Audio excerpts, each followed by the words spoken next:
Dans un royaume proche de Douyaya, vivait un grand chef et sa famille. Le royaume était heureux et prospère. Le royaume est plein, grand chef. Plein mais sans lendemain.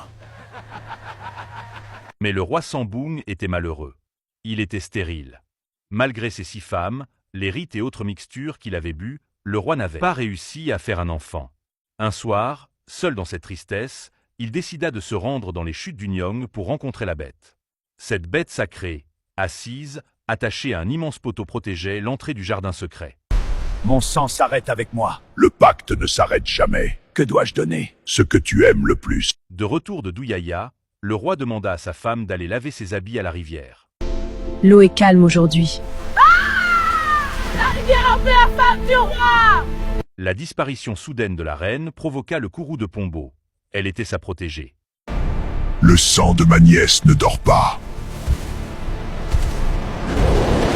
Grâce au sacrifice qu'il avait fait à la bête de Douyaya, Sambung put avoir un enfant. L'enfant est né! Alors le conte commence.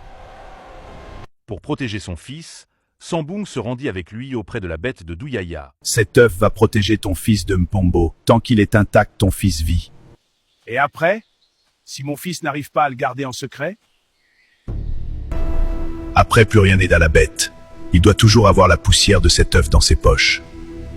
Après cela, comme avait décidé la bête, le roi Sambung rendit l'âme. Je t'ai donné la vie, pas les clés. Père, je veux respecter la tradition et protéger mon royaume. Va en paix. Trouve-toi une femme, car c'est la tradition. C'est important pour le royaume. Je comprends.